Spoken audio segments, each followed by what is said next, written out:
can't decay. No, feel the fury inside, try to bury my pride, but I'll rob the grave.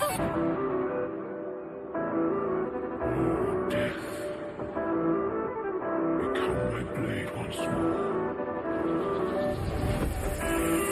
Carrying a cross and the hilt's already fading. Leather in my grip, I never miss my swing. River running red from the dead, escaping. Heaven or hell, take the land between. And I bear this weight that I'm under, and no force could tempt a kneel. I bend for honor only, no this seal, it's not real. This shattered will define a spirit burning and honest. My demons paralyzed, terrified. They branded sacrifice, so tarnished early and often. My fury justified. Sealed up my fate and read the embers of scarlet taste. My blade remembers. Temper my crown, yeah. I wield what can't decay. No, feel the fury inside, try to bury my pride, but I'll rob the grave. My skin to stone, my flesh to onyx. This gravity is daunting. The poison breath, this blight of death cannot infect my conscience. Cause I've been here before, bloodstained wounds on altered doors. And I wish I was more, but I jail my doubts an errant sword, yeah. This shattered will define a spirit burning and honest. My demons paralyzed.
And we are live. Hi, all you BC WrestlePod nerds out there.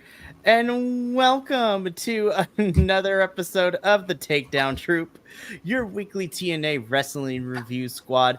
I am El Jefe Mikey, and joining me this evening, we have the full trio squad back in the house. First and foremost, joining us once again, he couldn't be here last week, but he's here in full force this week, is Papa Oso himself. So happy to have Will back on here, and yeah, this is going to be a fun one for sure. And of course, as always, rounding out our lovable trio for now is our lovable Mr. A to Z himself, Andrew. I mean, let's be honest, we say this every single week, but at least we can end our Friday night on a positive note, because TNA, for the most part, does not let me down like other promotions do. I'm excited. This is going to be a fun one for sure. We are literally 1 week away from the next TNA pay-per-view in Emergence, which is happening next Friday.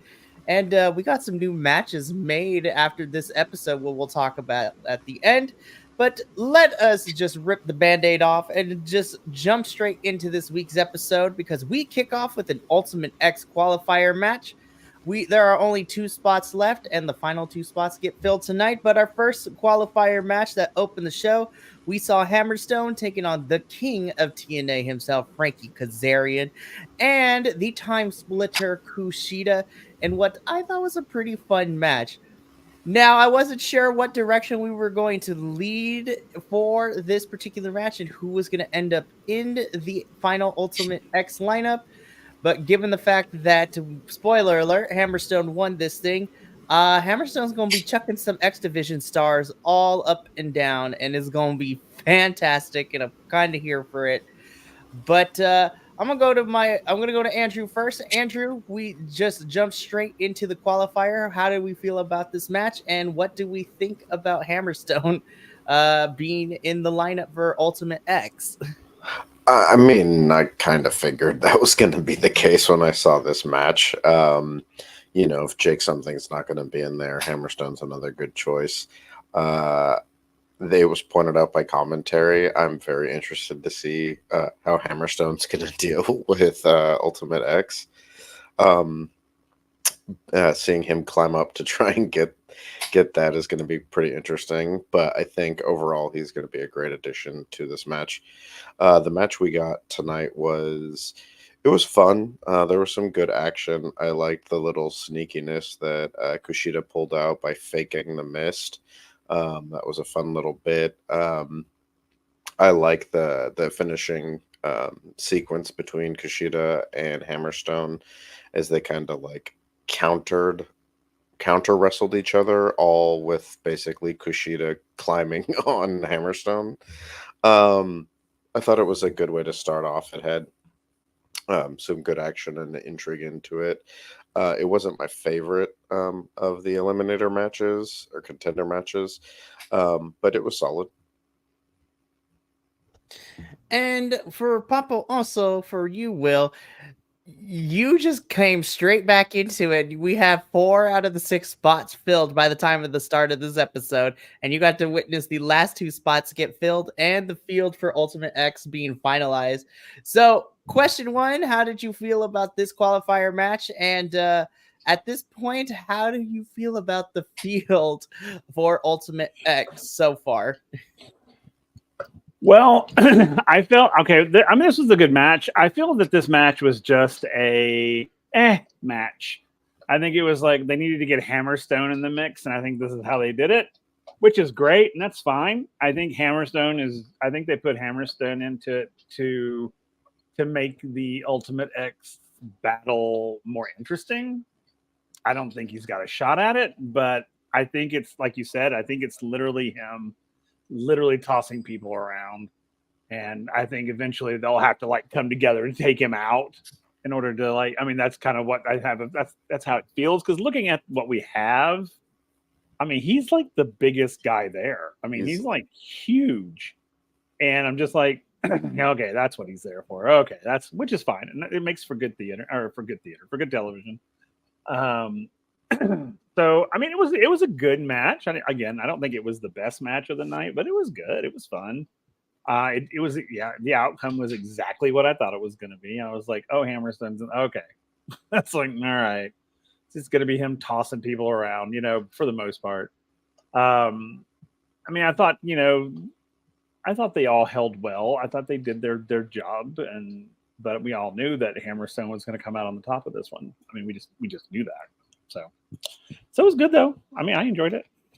So that is very fair from both of you. And then, of course, as both of you mentioned, Hammerstone does pick up the victory here. And we also got a small little brawl with Frankie Kazarian continuing to beat up on Kushida after the match, which we'll talk about later, because that sets up a countdown match for Emergence, as we come to find out later in the evening through social media. But again, for me, this was fun. Ultimately, I will say this, and I'm going to put this out there way before we talk about the second qualifier later in the show. When I saw what was left, I was like, and I know who the last 2 spots are going to go to.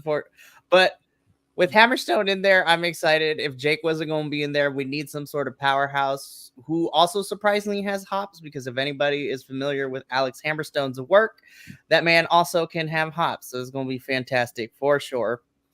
Well, we go backstage really quickly after this match. Gia Miller is with Eric Young And Eric Young and Hammerstone have been having beef the last like 2 or 3 weeks or so.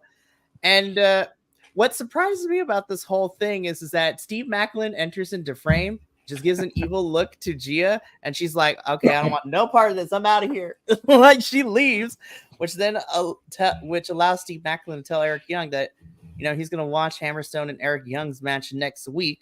Which, spoiler alert, whoever's running the social media, I don't know if you wanted to wait until next week to give us this, but they spoiled us, which we'll talk about later. But yeah, Macklin and Eric Young have beef. This is interesting because the two of them kind of haven't really interacted too much against each other, but this is a new feud that it seems that we're building to, so I'm okay with that. Which then leads into my Puerto Rican homie, Mike Santana, just calling the shots, sitting on the chair like he normally does, and basically says that he's going to dismantle the system, gear by gear. And he is, yeah, I know what I did, Andrew. Go ahead, Andrew. Why don't you tell me? Like, you know I'm right. Like, No, no, it made me laugh because the other way you could describe the way that he sits in a chair is like the cool substitute teacher. yeah. Mike Santana, I wish Mike Santana was the cool substitute teacher. I'm like, teach me the ways of spin the block. Like, for reals. But Mike Santana promises to dismantle the system gear by gear, and he hasn't forgotten. And he basically tells the system is that you may have gotten the best of me, but next time you better not miss. And I'm just like, Mike Santana, since returning to TNA, this is like my favorite run I have seen Santana in any company in his years of professional wrestling. And honestly, they're doing this man right. I am super excited, and we'll talk about Mike Santana later because he makes an appearance after our main event. I will say, Santana did a social media post today that was about like his year, and one of them was about him being a year sober. Hell yeah. And we've talked about this on numerous occasions here on the Takedown Troupe review that Mike Santana came back to TNA just being a couple months out of, getting clean and getting sober and all that. And then for Mike to reach a year of sobriety is an important thing. And spoiler alert, we're going to talk about some breaking news about another TNA superstar that is also kind of dealing with the same thing. And we'll talk about him when we get to his segment that happened later in the show. But congratulations to a year of sobriety to Mike Santana. We'd love to see our wrestlers stay happy and healthy and get the help that they need. So congratulations to Mike, and hopefully many more years of sobriety to come. Which leads us into our next match, where we have, Alicia Edwards, one half of your Knockouts Tag Team Champions, Militia, taking on our Donnie Darko, the Crow kind of esque inspired Rosemary with her duffel bag of tricks and everything. So okay, I want to start with the positives, right? I love Rosemary. Okay, so I'm going to be completely honest. When I saw this on paper, and this is no hate to Alicia, Alicia plays her role perfectly. But as we all come to know and talk about here, and we're all about honesty and transparency here on the Takedown Troupe, Alicia, we know, is not the best wrestler. She has her style of wrestling, and she does okay. But I will admit, prior to Spitfire coming out to even the odds, I felt like this match was kind of in slow motion a little bit for me. Yes. And yeah, and sometimes opponents just don't click, and you know what? That's going to happen. And I think both women are great characters, and I love having them in TNA. However, I have to be honest with this match. This is not my favorite. I felt like I was watching it in slow motion up until Spitfire came out to even the odds. And even the finish for Rosemary was also kind of in slow motion. It just didn't click for me in this match. It kind of sucks because I like all the women involved here. It kind of felt like I wasn't sure why we were seeing this, because it didn't feel like it was setting up anything for emergence with any of the people involved. Like, it was the wrong parts of different stories coming together.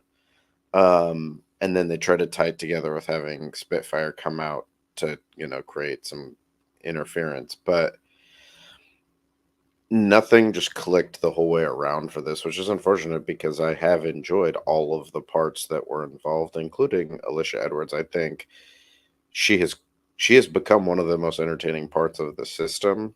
And I think it's given her the best that I've seen of her a chance to shine.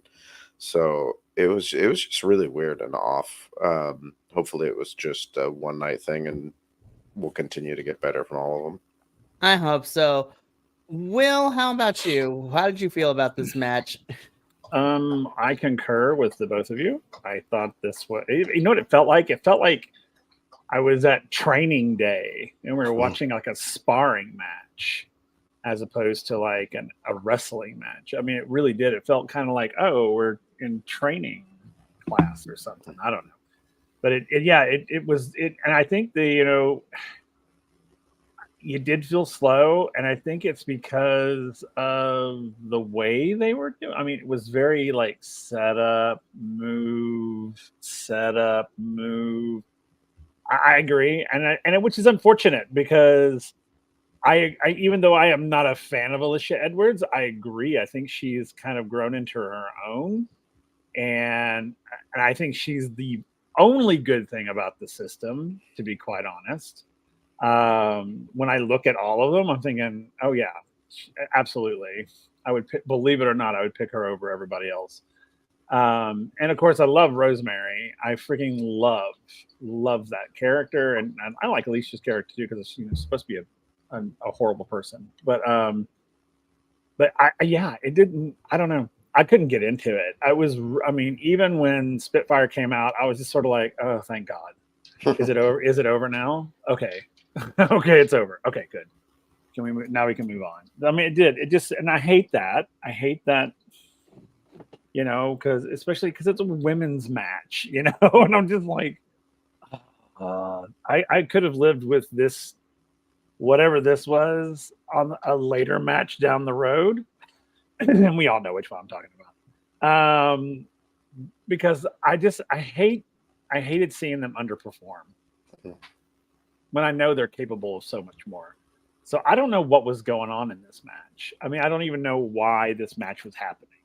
Honestly, I mean, was it slated from the beginning? I mean, or was this like let's throw this in there real quick? Because it kind of felt like it was just thrown in there.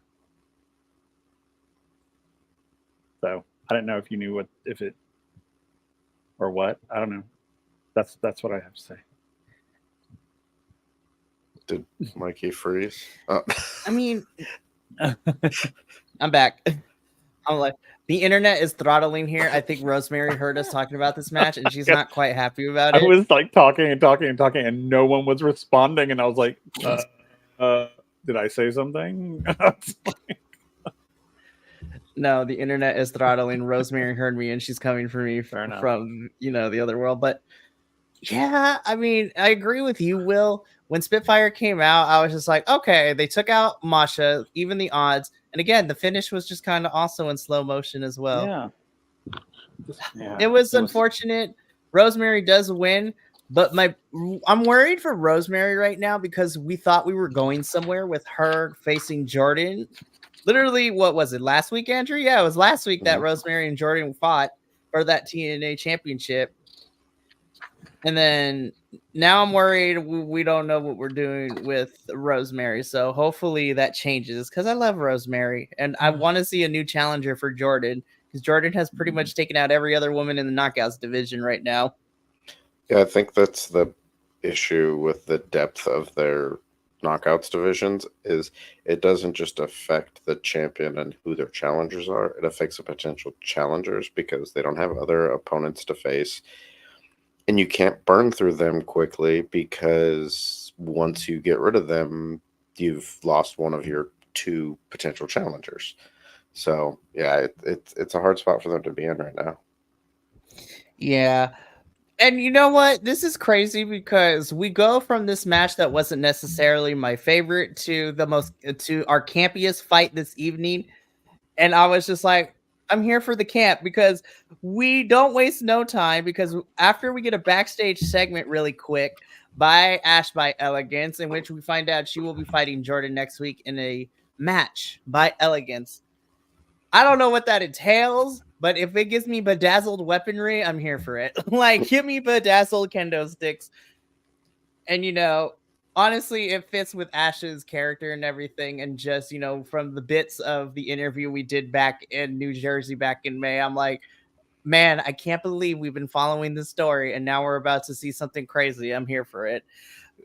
Speaking of crazy things, like I said, we go from the women's match that wasn't necessarily our favorite to the most campiest match of this episode. We had a 6-person tag team match where we had pretty much all of Steph DeLander's wedding party, Zaya Brookside, Rhino, and PCO, taking on what was supposed to be Steph DeLander and Matt Cardona. But Matt Cardona, being the slimy little snake that he is, says that he's not medically cleared. And so he got 2 new partners to team with Steph in this match. And we find out that first he retained the services of the baddest man in TNA, Khan. I'm like, Khan, just either grow out the facial hair or just cut it, bro. Like that in between, like barely chin strap facial hair you got going on, it needs to stop, bro. And then we get a return for those of us that have been watching TNA for a little bit. We get the return of Madman Fulton, who, for those of us that have been following during the Impact days, was the tag team partner of Ace Austin for a little bit before, he left the company. And so now the match becomes Zaya, Rhino, and PCO taking on Steph, Khan, and Madman Fulton. Can I just say my favorite person in this whole entire match outside of Steph, just not having it with her partners and Matt Cardona, was Zaya Brookside, because Zaya was actually like fighting dudes left and right. And just the sheer size of picture it, if you will. We all saw this. I love me some visual comedy. The sheer size of Khan and how tiny Zaya is was hilarious. Then she bit his finger and then spider monkeyed on top of him. And also delivering an enziguri to Madman Fulton, which is no small feat because of how tall he is. This match was all camp, and I was here for it. Like, this was stupid, but like the best stupid. And Steph saving, the other team when they were in the corner and everything. I love this match. Matt Cardona got what he deserved. PCO's wedding party pulls out the victory here. And then we'll talk about, what happened afterwards, because I feel like we're setting some stuff up. But, Will, I'm going to come to you first. You were here for the wedding that, we were divided on whether we liked or not. How did you feel about this intergender match and, just Zaya and Steph not having it with the men? Yeah, that was okay. This was something. I'll put it that way. It was a good piece of theater for sure. And I love that Steph was very much like not having it. And Matt was just like, what are you doing? What are you doing? They fought the whole damn time, which I thought was funny. The wrestling itself, I thought was pretty good. I liked it. It was enjoyable. There was the moment, oh God. I think it was Madman. I think he was up on the top rope and Zaya was in front of him and he grabbed her by the throat and she like hauled off and slapped the crap out of him. And which I loved. Because I'm just like, yay. I love it when they do the mix, the men and women together. I love that, just to show that these women can hold their own, even though that she's an itty bitty little girl or woman and he is so big. And plus he was up on this thing and he just looked gigantic compared to her, but I thought it was great. And then she like threw him to the mat and it was happened. Oh no, we're back. That was weird. Was it just on my end? Did I just disappear? Oh, okay, sorry. I enjoyed the match. If you didn't hear any of that, I enjoyed the match. We heard you. I promise Okay. you. Just imagine I'm sitting there talking and you're just like, I should have lied. Can't hear a word you're saying. Can't hear a word. Side note, Adolfo got mad at me because I knew he was on mute and I didn't say anything because I thought it was funny. So we didn't have this situation here, but I agree with you, Will. Andrew, same question to you. It's an interesting dynamic from what we're used to seeing from Matt and Steph and their GCW counterparts, so to speak. Yeah. I mean, that that stuff didn't bother me. I do feel like it's hard because I know these were taped a little while ago. Mhm. So in our timeline, in the real world time, Matt Cardona's about to wrestle this weekend, or at least theoretically he's about to wrestle. We'll see if he pulls some shenanigans in that too. But in the TNA timeline, he's still injured and all that, or at least still playing it up, and he's Athena injured, as it were. But so I enjoyed that part. I enjoyed the interactions between Steph and Zaya too, because I liked how they played into that bit.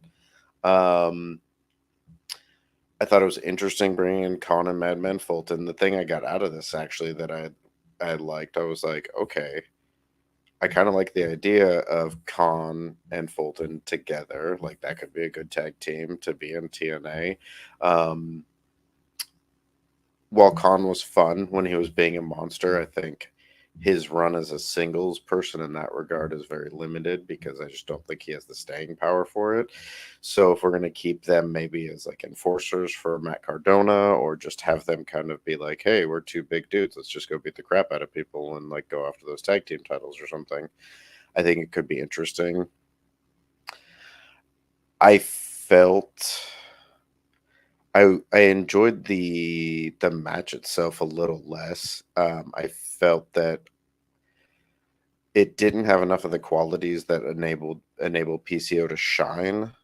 And this was probably the point in the night when I started to feel like I was kind of getting tired of seeing older wrestlers continue to do things that just aren't selling it for me anymore. And I mean that in regards to like Rhino and what we get for our main event.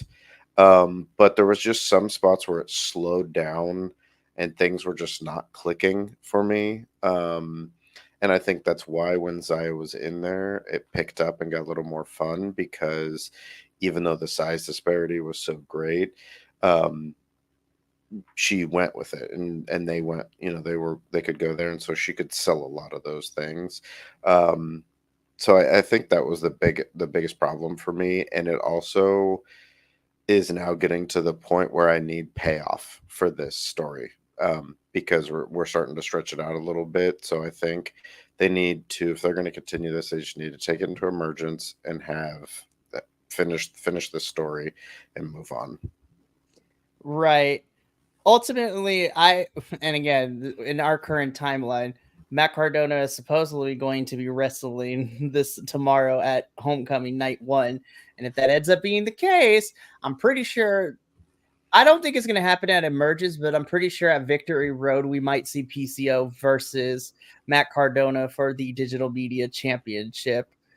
Because, and well, spoiler alert, there's a lot of multi-person matches for Emergence.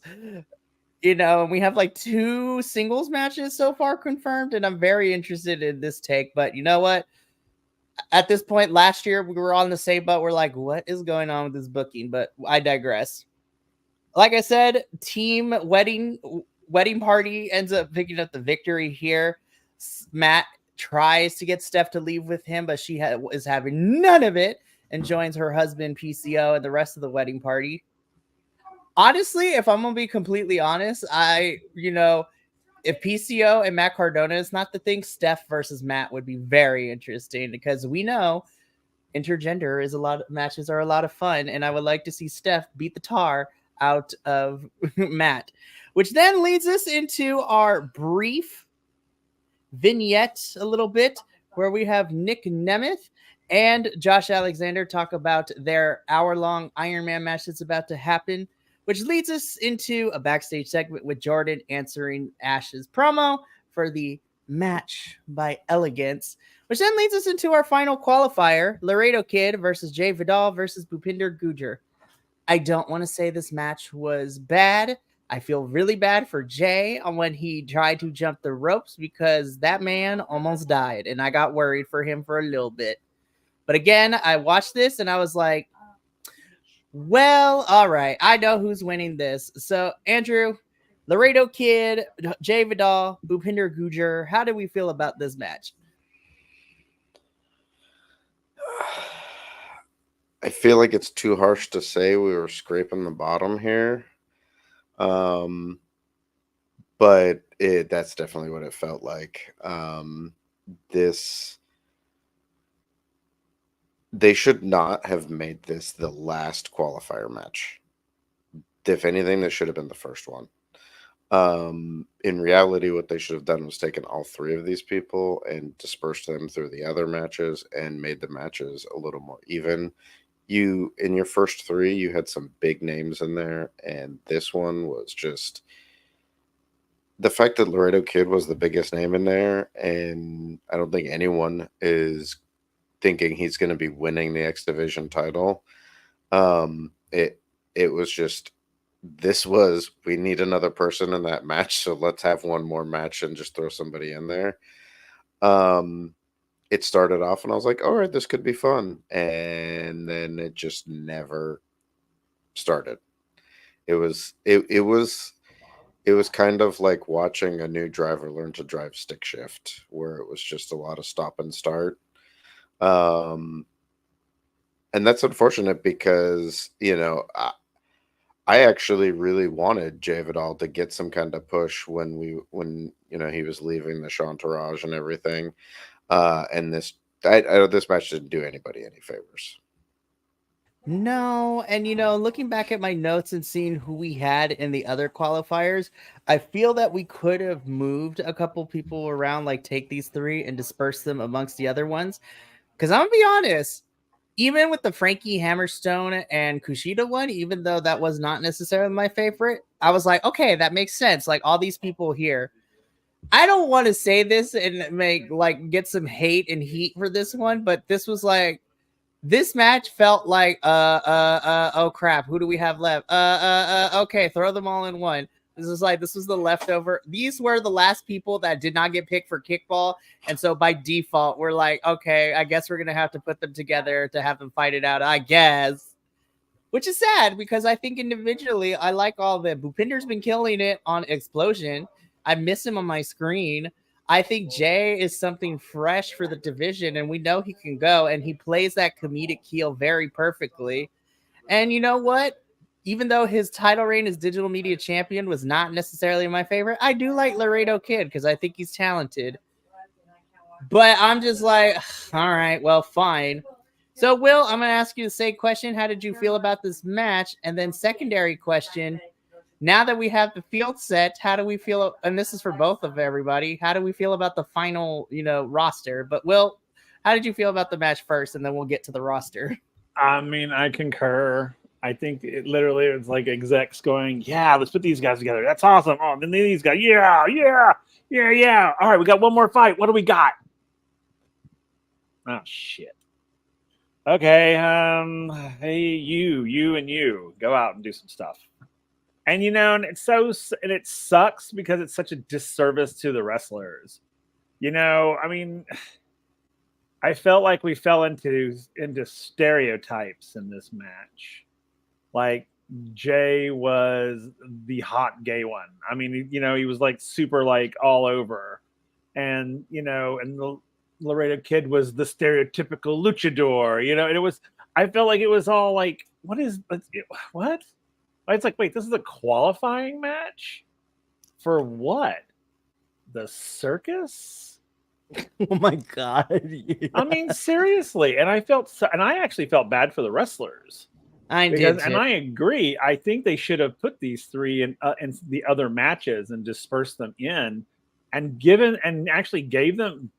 had given them a chance to actually shine. Because this match was a throwaway match. It was ridiculous. I don't even think that the wrestling was all that great because it was too showy. It was very showy. And I think that's because the three individuals you put together are very showy. And and I don't mean that like as an but I mean this sort of like they all have their own sort of showmanship style.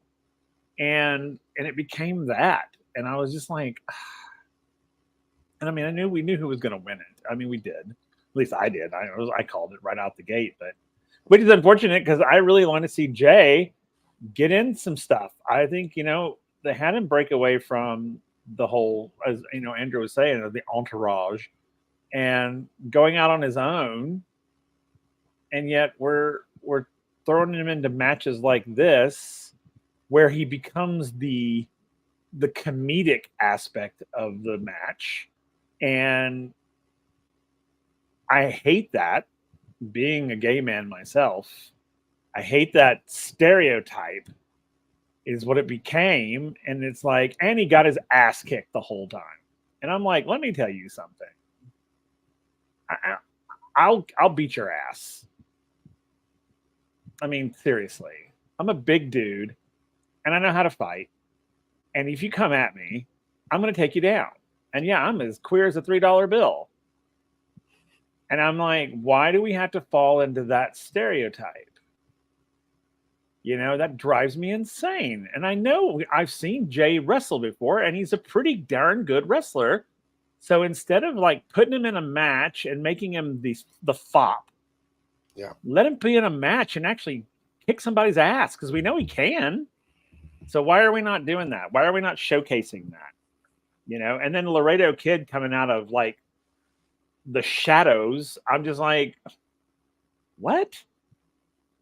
It's just like, I don't yeah. So this match was like kind of annoying, and again, not the wrestlers, it's just the booking decision was not great. Infuriating. I think the other problem was the other matches had people that we've been seeing recently in storylines, dealing with each other, doing different things. We haven't seen these three really doing much on Impact, having any kind of story, having any kind of thing like that. We didn't get a promo even from them saying, like, this is my chance. I'm tired of being left behind, forgotten about. Everybody forgot about me. Laredo Kid could have had something talking about he lost a digital media title. This is his chance to get another title in TNA. Like, give us something so we can invest in them. But instead we got three, like, this match could have been a match for nothing other than being a three-way match on Explosion. Like, there just wasn't anything to it, and I think that just made the disservice even stronger. I'm just thinking about this too. Where's Crazy Steve been? Like, we could have thrown Crazy Steve somewhere in here. I haven't heard of him getting injured. I know that, you know, his eyesight's not doing too great, but we haven't seen him since he lost the Digital Media Championship. So I'm hoping everything's okay, because I want to see Crazy Steve come back to TNA. I love Crazy Steve. But despite how disappointing this qualifier match is, this gives us the sixth and final spot. So now we have the full roster for the Ultimate X match for the X Division Championship. And our participants as follows. Obviously, qualifying himself in the first one, we had Speedball Mike Bailey, our champion, who is in this match, who won his spot by defeating Trent Seven and Jake Something.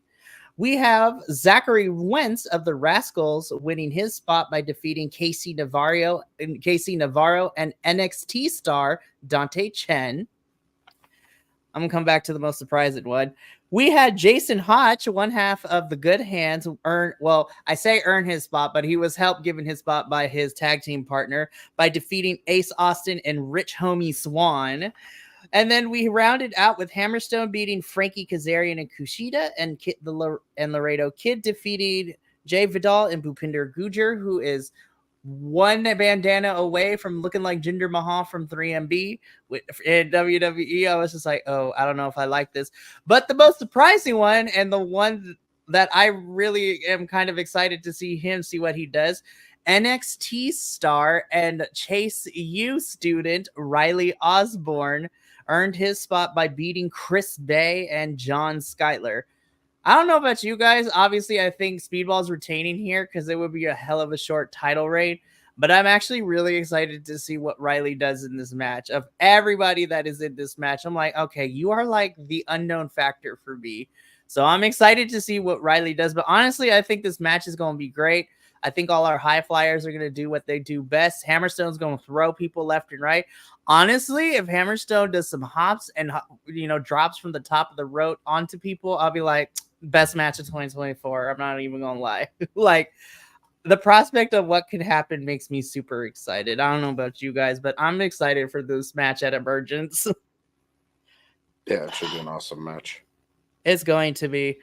Well, we mentioned First Class, so let's talk about them really quickly and all the scandal that has broke out this week because of Rich Homie Swan.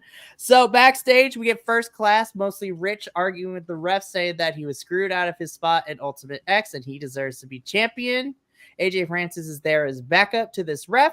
And then they get interrupted by Speedball Mountain, though Speedball Mike Bailey is the one who's doing most of the talking in this, and basically tells Rich Homie Swan that, hey, what kind of X Division champion would I be if I didn't offer this title shot?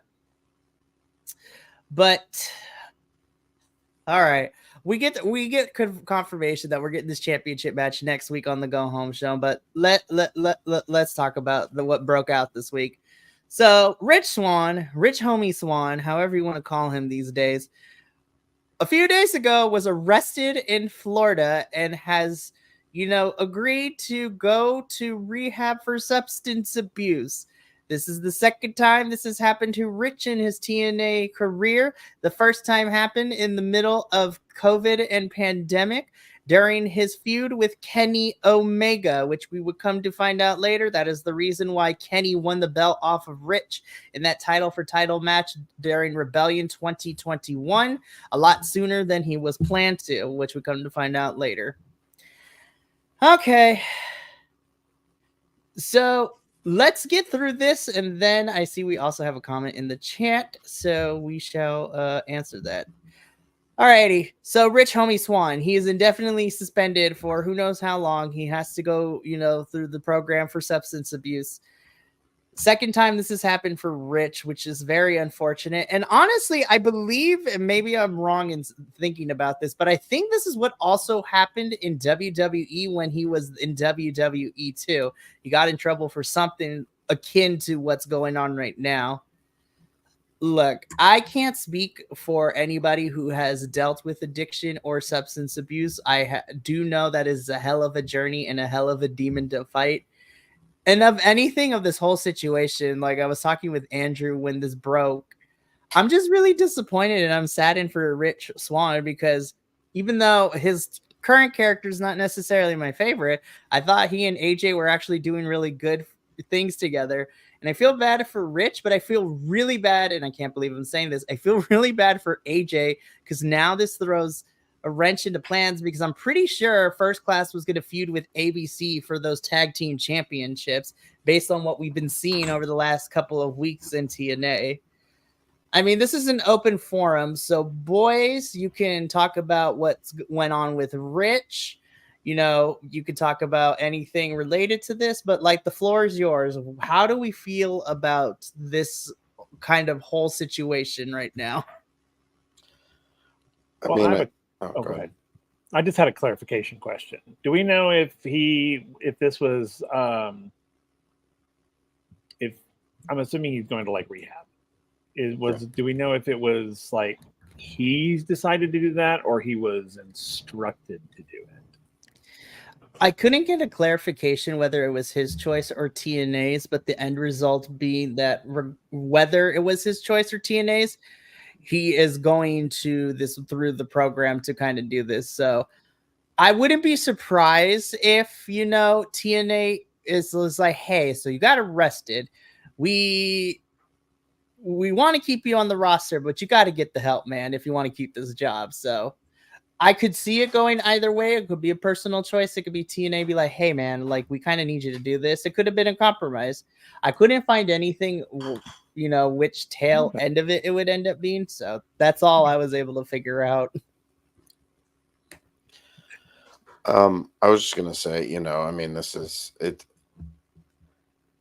It is frustrating from a fan perspective. Like I understand as someone who's been a fan since the 80s of professional wrestling, I understand all the stuff that they go through. And if you learn enough about, especially people who deal with addictions that stem from things like painkillers and stuff like that, or just whether they're actual painkillers or just stuff you use to numb the pain, the life that a lot of professional wrestlers go through, especially people who have been doing it for longer than a decade, not just the time, but also what was expected of people. While it's still hard For a long time they weren't taken care of, and they had to work a lot, and travel was on their own, and you deal with things like a lot of physical pain and injuries that you got to work through. You're away from your friends and your family, so you also have a lot of that to deal with. You're traveling constantly. If you made it, you were working in big companies where you were wrestling, most days of the week and traveling around a lot and doing all kinds of crazy stuff like that. So I know there's a lot of opportunities to try and medicate with certain substances, whether it's alcohol or other things, and that can easily lead into this kind of situation. So I totally understand where it comes from. You see it with professional athletes and different performers like that. But it's also frustrating as a fan because we've got people, like Jeff Hardy, who has had issues with it. Who was it? Was it Jimmy Uso who's had issues with it in the past, or was it Jay? No, I think it's Jimmy for DUIs. Yeah. Yeah. And we've seen a whole lot of these things happen, where they've just constantly gotten in trouble with this kind of stuff, and not just getting caught with it, like and like popping on a test or anything like that, but like actually getting in trouble with like the law or having problems towards like affecting their careers and their performances. Um, and I say it's frustrating as a fan because it's an extra bummer when it's someone that you're watching and you're like, you have something and you're doing so well, especially when it's someone who's struggled with it in the past and has seemed to come back. That it's frustrating in the sense that you don't want that for them. You want them to be able to like overcome this, succeed. You're assuming they're doing something that they love, and that you want to see them be able to continue to do that and be successful and healthy in it, because those things also don't allow you to do this physical art form in a way that's going to be good for you. So with all that, I hope that he can go through this. He's been doing a lot in between all of his struggles.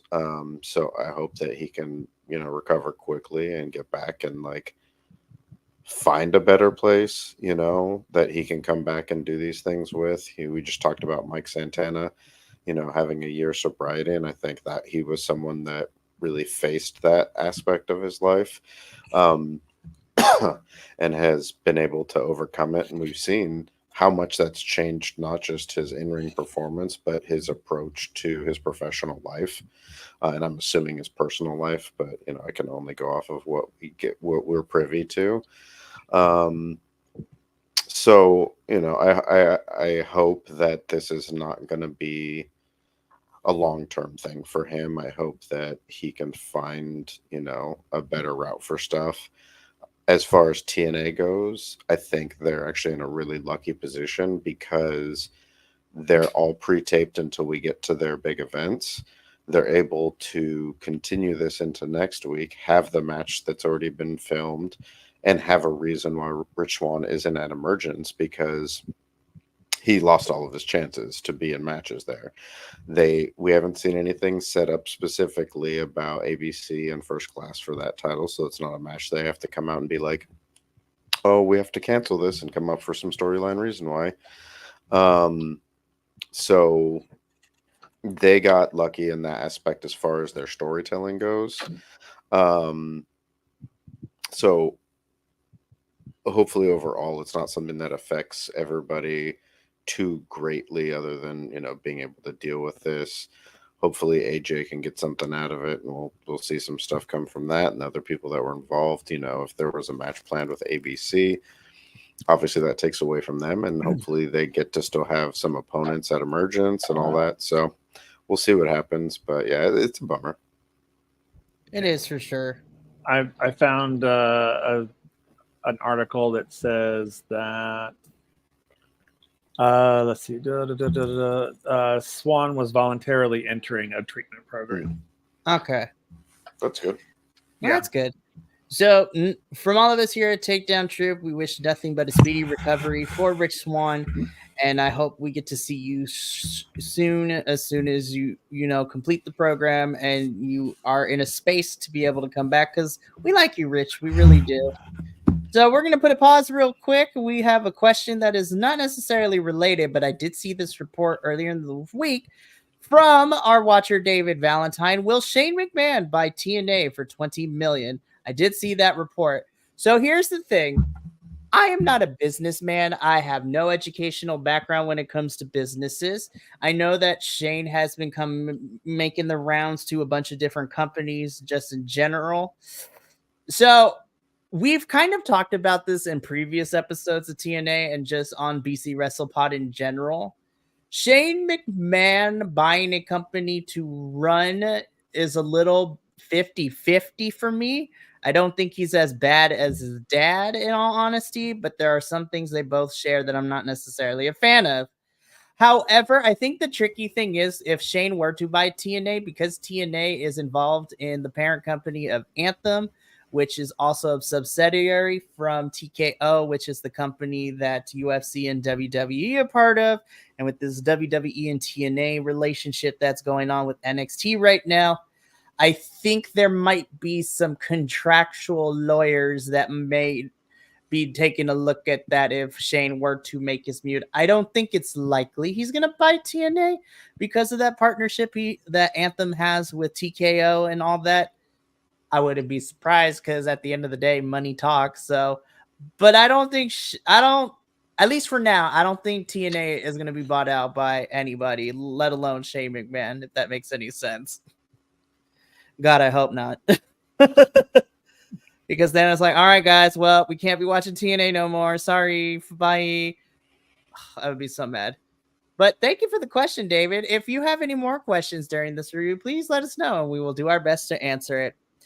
Alrighty, so we go from all of that, a little bit of heaviness, and we're going to talk about Will's favorite person on the planet next, because we have our next match, which is Jonathan Gresham taking on NXT star Charlie Dempsey. Charlie bit my finger. Okay. I can't speak for Will. We're going to let him go on a tirade in a little bit. You guys, I thoroughly enjoyed this match. This was actually really fun for me. I'm a big technical wrestler person. I like Jonathan Gresham, and Charlie Dempsey does have the skill set of his father, William Regal. I really enjoyed this match. I am happy to see Jonathan Gresham pick up a win, finally. It's been a hot minute since, the Octopus has won anything in TNA. And it seems we may be getting a private... we might be getting a little bit more of a feud with these two because, of Charlie Dempsey's cheap shot at the end. Andrew, I'm going to start off with you because then we're going to let Will just rip the cord and go off. I'm so excited. I'm happy Will's back. I've missed his tirades. But Andrew, how did you feel about our technical match of the evening? I thought it was fun. There were some parts of it that were a little slower than I think I've seen both of them work. Honestly, once I saw them start working, because correct me if I'm wrong, because I only stay up partially with TNA these days, but did Dempsey win the Heritage Cup back? Oh, okay. So let me spill some tea real quick. No, this one's an easy answer. So, yes, Charlie Dempsey, what was it, last week? Yeah, last week he beat Tony D'Angelo for the Heritage Cup. Charlie Dempsey won the Heritage Cup because of their newest member, No Quarter Catch Crew, Ren. I think Ren's part of, it's Brinley Reese. Brinley is a part of their crew now because she earned her spot by winning her match. And so she kind of helped Charlie win his. So he's the Heritage Cup. But Tony's not going to come back after it because Tony now has his sights set up on Oba Femi, which, we shared in our group chat of Oba versus Tony for the NXT North American Championship coming up next week at No Mercy. No Mercy. Yep. So that one should be fun. But yeah. So now, and obviously this was taped prior to Charlie getting the Heritage Cup back. But anyways, continue. So Brinley Reese is now a No Quarter Catch Crew? So, okay, yeah, because it's Charlie, Tavion, Miles, and Brinley. Oh, well, she went heel, huh? Well, it's weird. It's a heel group, but she's still kind of a face. She's a very Okay. eager beaver character now. Anyway, NXT aside, I mean, not really aside, because what I was going to We're say going to talk about that next.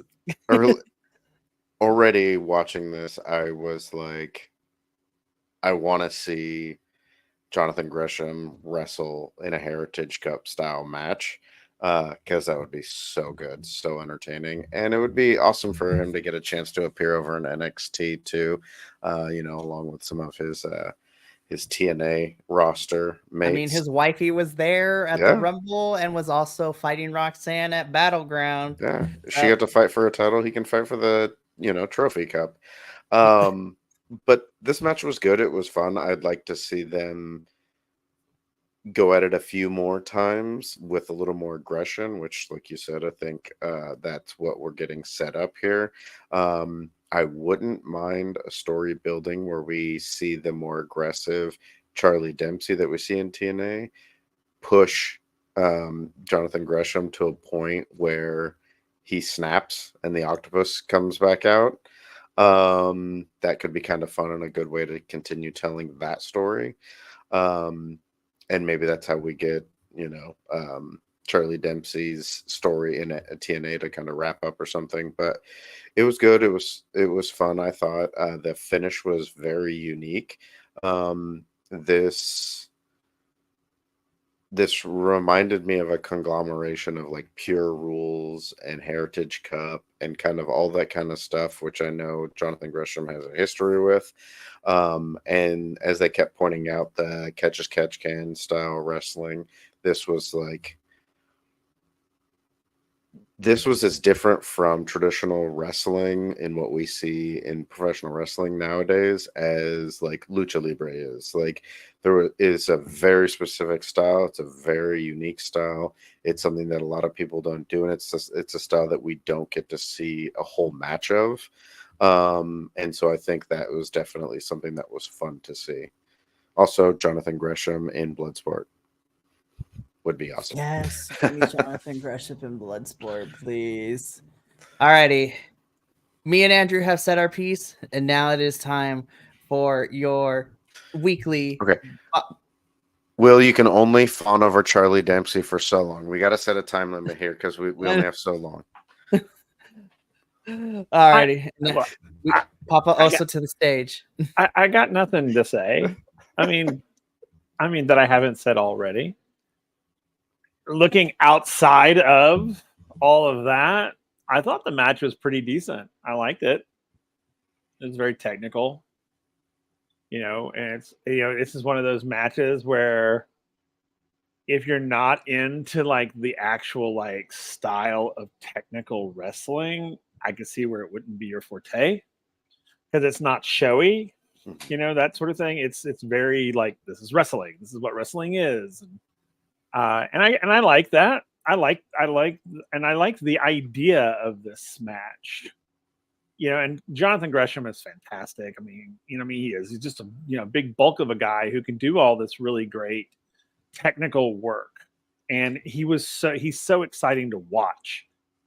Even when he's wrestling like real wrestlers, it's like watching him wrestle is like, wow. And I know that Dempsey, is a decent wrestler. I mean, I think he is, believe it or not, even though I can't stand him, I think he's a good wrestler. I think, and I thought that the two of them together was really good. It was fun to watch. I actually really enjoyed the match. I did have to get over Horseface at the beginning, but once I got past that, I was like, okay, I need to watch this match for this match and just take him and put somebody else's face on his body. But other than that, I really enjoyed the match. I really did. I didn't have a lot of negative about the match. I really didn't, other than, my normal, I hate him. I wish a house would drop on him, that type of thing. But I just, at least he didn't talk, and that's good. This is Will.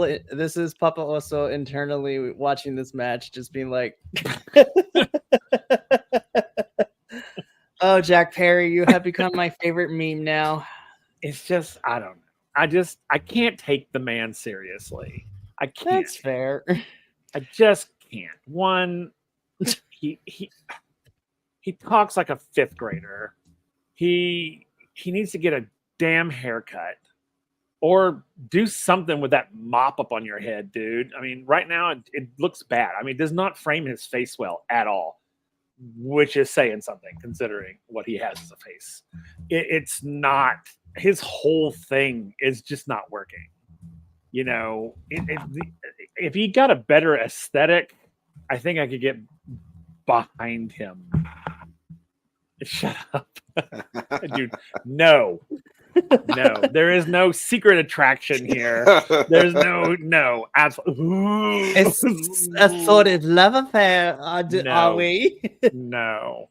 It's okay. We're here. We support pay you. Me enough. Does Charlie Dempsey do cameos? Can we get one for Will? I would hate you all forever. He would disown us. Forever. He would not speak to us for weeks. I would not.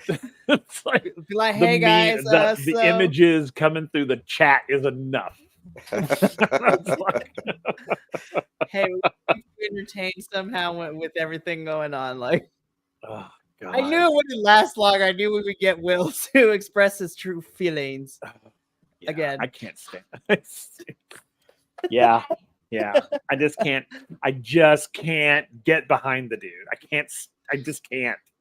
I've tried. I'm like, okay, maybe I need to put all that aside. Let me put it all aside. I tried to do it here, and I was like watching it, and I was like, oh, this is great. And then it was like, oh, it's Charlie Dempsey. I freaking hate you. And then it was just like, no, focus on Gresham. So I was like, Gresham, focus on Gresham. So I focused on Gresham, and then he just kept getting in the way, and it was just like, damn it. So yeah. Charlie Dempsey has not had his Wolf Dogs moment yet, because we remember, lest we forget, not too long ago, Will was the biggest Baron Corbin hater. Absolutely. And then he teamed with Braun Baker, and that was the best thing that has ever happened to both of them. I agree. So I'm waiting for that moment to happen, if it ever does. So, well, you know, since we're on the topic of NXT, though, we get a quick recap for those who do not watch NXT. That I'm the only person left who still watches it on this crew, but we got a quick recap of what happened at the end at our main event this past Tuesday. Joe Hendry won a number one contenders match between him, Pete Dunne, and Wes Lee. And Joe Hendry earned the right thanks to help from Tricky Williams. And Joe Hendry's going on to No Mercy to face Ethan Page for the NXT Championship. Wouldn't it be crazy if Joe Hendry won the title? It's not going to happen. It's not, but it'd be great. Well, it's not going to happen, but I think the match itself, I wouldn't hate it. I think the match itself is going to be great. Well, then on top of that too, because we also had a run-in from Zachary Wentz, who beat the snot out of Wes Lee because, you know, to get even with him, with Wes turning on him and Trey. And we get two TNA stars being represented in No Mercy next week, with Joe Hendry going after Ethan Page for the NXT Championship, and Zachary Wentz and Wes Lee are about to have a match at No Mercy. I wish I lived in Denver, Colorado. I would fly out there in a heartbeat just to watch Zach and Wes fight. This is about to be a baller match. Side note, the whole card for NXT No Mercy is great because we also have Kalani defending her title against Wendy Chu, and I think that match is also going to slap as well. So it's going to be great. Oh, and Ms. Jada Parker is getting her opportunity. She won the gauntlet, and she's going to be facing Roxanne. So this is going to be interesting. We'll talk about that off camera. Still needs a new finisher. Yeah, she still needs a new finisher. Darn it. Well, after that recap, we get the bumpers for what's about to go down on the Go Home show. ABC will be taking on Diener and Jake something for some reason. I was like, all right, well, here's that match. And then, you know, Nick and Josh will have a face-off. And we also get, you know, Ash versus Jordan for the Knockouts the World Championship and a match by Elegance. You know, stipulation, don't know what that is. Please let everything be dazzled because I'm fine. By the way, side note, I'm upset because our prediction, Andrew, did not come true. It was not Santino to team with Matt. I was like, how dare they not? They robbed me of Santino in the ring again. How dare they?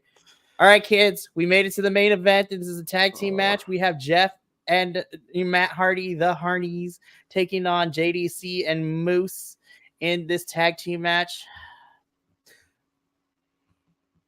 My first question is, why was this match 25 minutes long? It did not need to be 25 minutes long. It could have been like 10, 15, and it would still accomplish the most. I'm going to get some extreme heat for this. The Hardys will forever be a staple in wrestling history. Their contributions to tag team wrestling are important, and I'm not going to downplay that. But just like the song says, you got to know when to fold them, man. You got to know when to fold them. The Hardys are just not there anymore. And I know that they want to go back. I've heard reports they want to go back to WWE to finish out their careers there, maybe be NXT tag team champs. But I'm like, it's just not it, man. It's just not it. They're not the same anymore. And you can definitely tell that Moose and JDC, of all people, were carrying them through this match. It is something for me to be saying that JDC carried these two during the match, too, along with Moose. Moose did a lot of the heavy lifting. Let's be all the way 100. I'm happy to see the Hardys get their revenge, but I'm like, I don't need to see y'all fight anymore. And then we find the match that we're getting at Emergence. I'm like, okay, I guess we'll see you one more time. But Andrew, I'm gonna come to you first. Just why? Yeah, this was hard to watch. They just can't do the things and perform at the speed that they performed at that made them who they are. It just, we've seen this recently. I mean, we've seen it consistently over the years in professional wrestling of, stars who just want to hang on to it. And I mean, we see it in other sports and stuff too. People who don't retire after they've hit their, their peak, and they've been past their peak for a while. And don't get me wrong, it's just like I said when I had issues with Tommy Dreamer. I understand Matt Hardy and Jeff Hardy have done some of the stuff that they did for us to fall in love with them as professional wrestlers. That also were things that destroyed their bodies. Just like we talked about earlier with Rich Swann and stuff like that too, I couldn't help but think about like how much time did Jeff Hardy take off of his career because of the stuff that he got into. But the things that they did in the ring, they take a toll, and I think they've caught up to that. I think Moose and JDC are both really good performers, even as underrated as JDC is. So I think they did the best that they could and tried to keep it interesting. I think the 4 or the 8-person match, the 4-way tag match, or the 8-person tag match, or whatever it is, I think it's not a bad idea because you do have Santana and Hendry who are going to probably do a lot of the heavy lifting in that match. You can bring in the Hardys for pops. They can hit all their classic spots that they can still hit. I mean, the whisper or poetry in motion is even different than it used to be because, they can't do it the way they used to. So, I think that will be fine because it's a match dynamic that will be able to use them the best way possible. But it does worry me. Like, I don't want to see them go into NXT and wrestle against people who are like 20 plus years younger than they are, who are doing amazing. They're doing things that are just, like, they're at the beginning of their career and they're doing things that other people are like, I can't believe you're doing this in a ring. And these people are brand new, just getting started. Yeah, they're going to be doing crazy stuff. I can't imagine the Hardys going up against like Frazier and Axiom. Shoot, I can't even imagine them going up against Chase U of all people too. No, like it's crazy to me. So I don't want to see them do that. I definitely don't want to see them do singles runs anymore. I don't know. It's hard to tell someone what to do with their career, especially when it's someone who doesn't have an obvious, like, I don't see either of them becoming managers, manager figures, like actual like characters still staying active in the like front, the on stage versions. I don't know if either of them have any aspirations for being backstage producers or trainers or anything like that, but there are just some people who naturally have those like roles that they can go into, commentary, whatever, all kinds of different options that you have outside of the ring.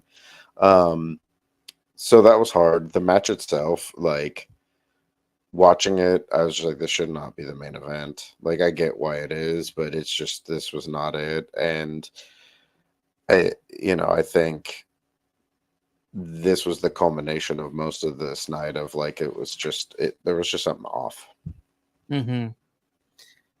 Will, same question to you. How did we feel about our main event? I thought the best part of the main event was the end. Yeah. I mean, honestly, and it was, and again, it's no disrespect to anybody, but this one felt slow. That's why it probably went 25 minutes. And I agree with everything that's been said so far. I mean, it's like, you got to know when to walk out the door. You got to know. I mean, I get wanting to hang on to the memories and and all that, but eventually it's just going to get to that point where everyone's going to look at you and go, oh man, oof, you should probably retire. And then they're going up against much younger people. And I agree that I think that Moose, and I think they were holding back because I don't think they wanted to hurt the elderly. And I mean that, I don't mean that age wise. I mean that like because of physicality and the torture on the body. And it was very like, oh, okay. It was a little painful to watch, I won't lie. And then it got exciting at the end. I mean, once the end happened, I was like, oh, that was fun. It's like, but yeah, it's just, I don't know. It was, I don't think I agree. I don't think it should have been a main event at all. No. You could have put this in the middle of the card and okay. Yeah. I mean, honestly, truly, the Dempsey Gresham fight would have been a better main event than this one. Honestly. Ooh. And that's saying a lot coming from me. It's like, but I mean, seriously, it was a little painful to watch. It really was. And for 25 minutes. Yeah. So.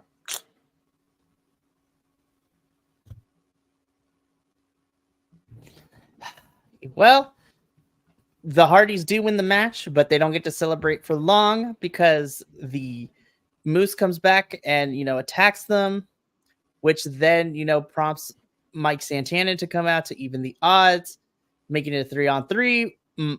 Then Myers and Edwards come out, and then Joe Hendry comes out for the save. All four of them battle. Good guys stand tall at the end of it, making the system retreat. And that is how TNA goes off the air. Really quickly, before we get into our empanada ratings, our friend David does pose us another question. How would an NWA evasion of TNA be in 2024? And, not the NWA with attitudes from the 90s, just putting it out there, but the National Wrestling Alliance that we're aware of.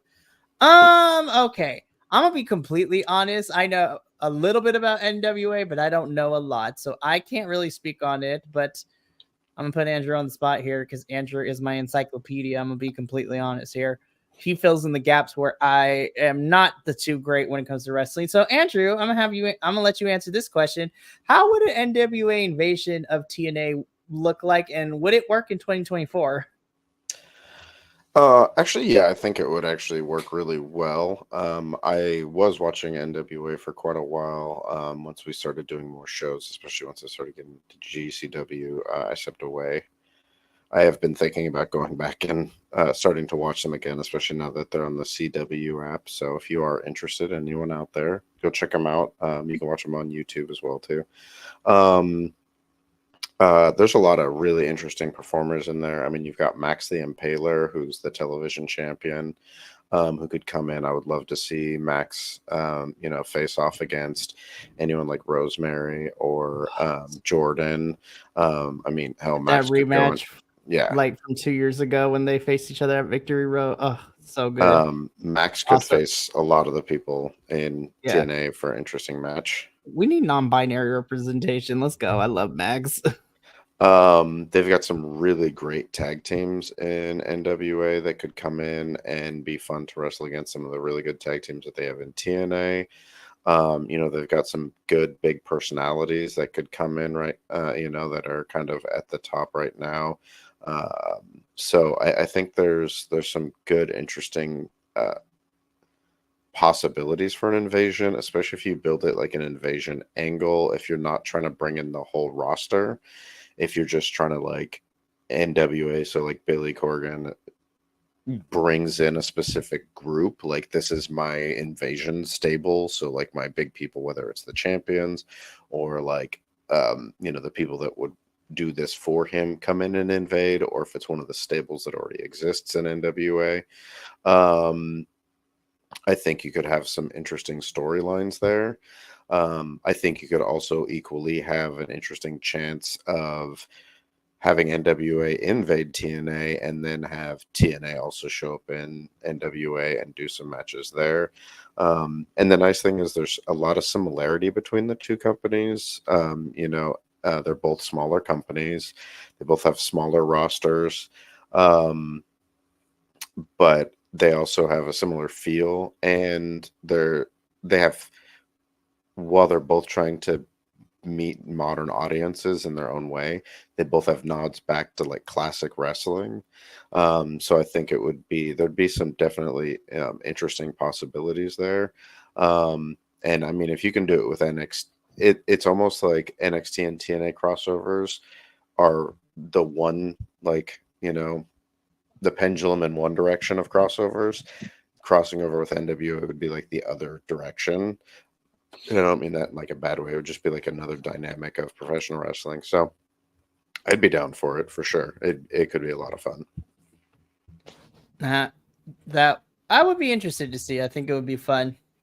Alrighty, boys. So, I was gonna say you could also get, the fact that you could have EC3 coming back to TNA would be interesting. oh god, that would be bananas. BANANAS. So, all right, boys, let's do our empanada ratings, and then I'm gonna quickly go over the matches we have so far. Emergence. I know this is long. Andrew's like, we need to get out of here like right now. So, this is gonna be easy. I'm gonna give this a 7 out of 10. I thought this was a pretty decent show. It was, good. I will say this is not my favorite wrestling episode this week. Funny enough, I actually give my favorite wrestling show to Dynamite this week, which is crazy because I usually take a massive like verbal diarrhea all over it because I have so many problems with booking decisions. But Dynamite did great. But TNA was a close second for me this week. I give 7 out of 10. Andrew, what do you give TNA this week?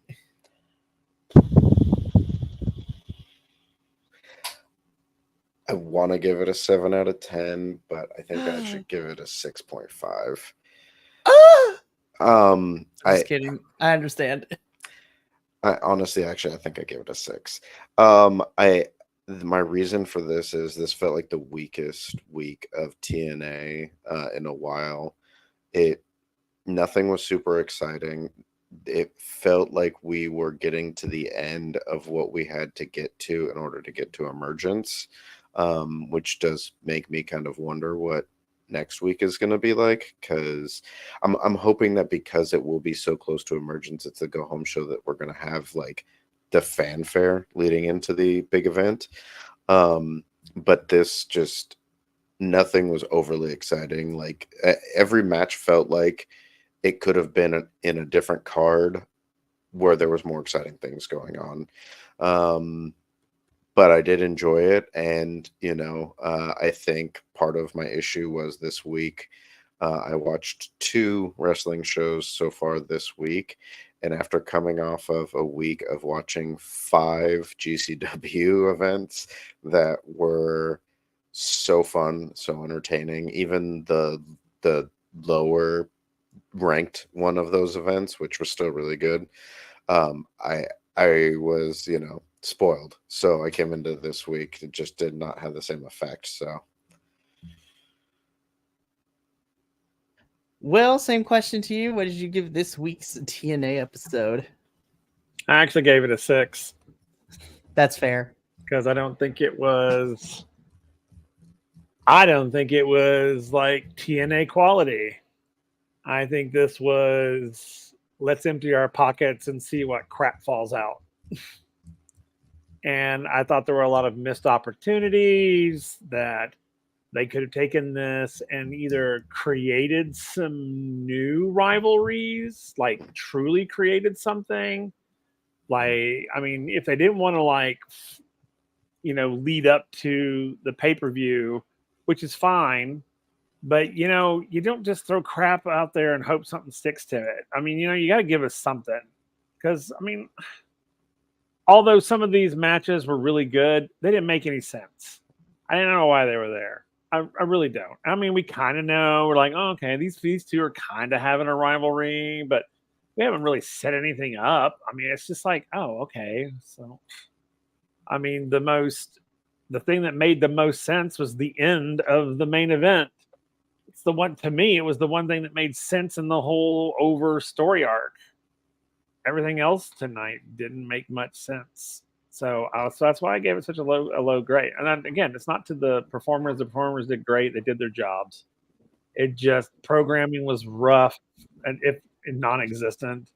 It was just literally like, let's just pull whatever's at the bottom of the bag and just throw it out there, see what happens. And it's so sad. That's fair.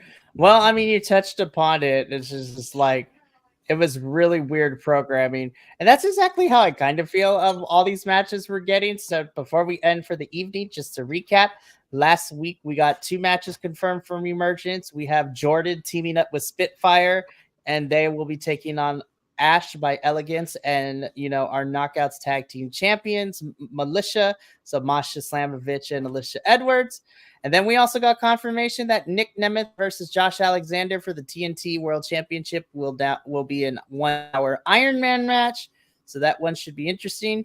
And we got 3 more matches by the end of this show. 2 on the main, 1 on the countdown. We have Frankie Kazarian versus Kushida on the countdown show.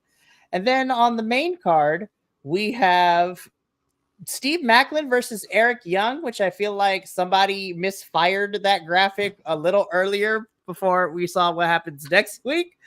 But I figured that's where we were heading anyways. And then in an 8-man tag, we have all of the men of the system. So Moose, Brian Myers, Eddie Edwards, and JDC taking on the unlikely team and squad of the Hardys, Joe Hendry, and Mike Santana. So I'm very interested to see what other matches they add to this card, because we're getting lots of, multi-person matches. And then, of course, we have our final, roster for the Ultimate X match. So Speedball Mike Bailey, Riley Osborne, Mr. Skylar, the Good Hands, Hammerstone. We have Laredo Kid and Zachary Wentz. So this is going to be an interesting pay-per-view for sure. Alrighty, well, that is going to be it for us here at the Takedown Troupe. Thank you for staying with us a little bit longer than normal. We will be back next week reviewing the Go Home show for TNA right before Emergence, and then we will be reviewing Emergence a few days later after that, so that's going to be interesting. But from all of us here at Takedown Troupe, remember, take care of yourself, love one another, stay biconic, and more importantly than anything, you always deserve to finish your story. We will catch you next week, but until then, sayonara, adios, and we out of this piece. Laters.